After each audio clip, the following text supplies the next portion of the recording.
Well, it's about 5:30. Getting ready to start this 20 miler. It's already 78 degrees, 73% dew point. So I think it's going to be a moist one today.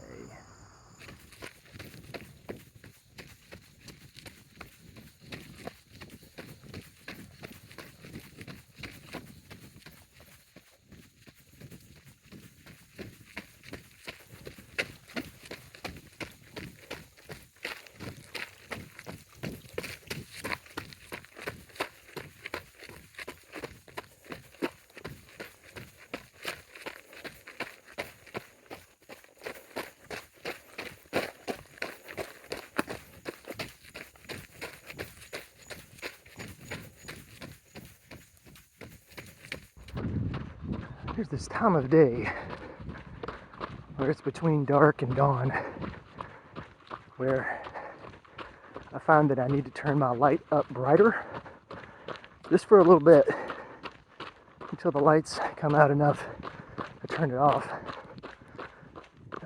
Partially, I think a lot of that's to do with the shadows that are typically cast by my waist light are diminished when the sun's coming up, starting to soften those shadows. So if I pop the brightness up a little bit more, still get sharp shadows. Over the years, I've just kind of learned when that time is. Like I can probably go ahead and turn it off now and be okay. But originally, when I started running trails in the dark, just didn't have the foot memory and know what to look for exactly with roots and such. So turn that off. This is plenty light to be running in. But that's the hack for today. If you are getting into nighttime or early morning trail running in the dark, just be aware that there is a zone if you're trying to run with low light to save battery or whatever reason. You might have to bump it up before the sun comes up enough and then flip it off. Early morning trails. All right, DIY hack number 2 of the day, gel packs. So a little past 7 a.m. Already about 80 degrees. Dew points in the low 70s. So it's wet. I was dripping off my hands like around 2 miles. So hot day, trying to stay hydrated. But it brings up the whole thing about body cooling and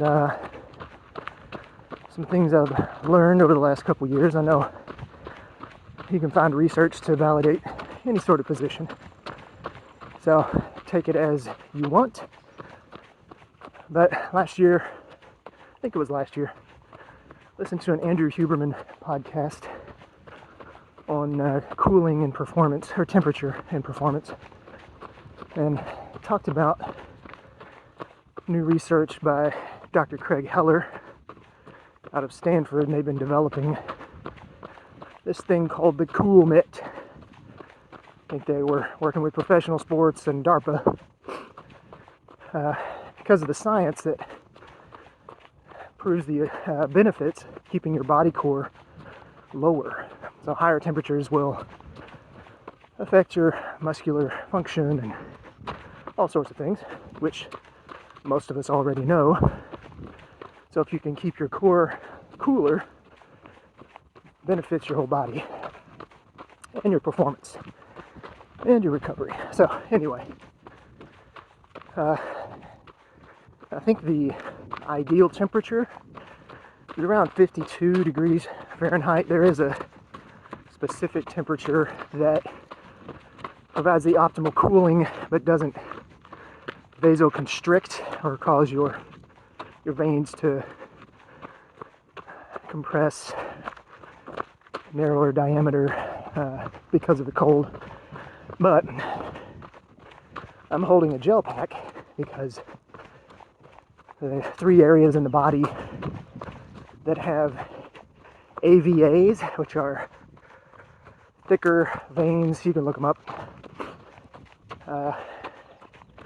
it will transfer temperature to the core quickest. And those are the soles of the feet, palms of the hands, and face, cheeks, and maybe forehead. But there's a certain type of skin there. I think glabrous is maybe the name. You can also look that up. But supposedly transfers temperature the best in those locations.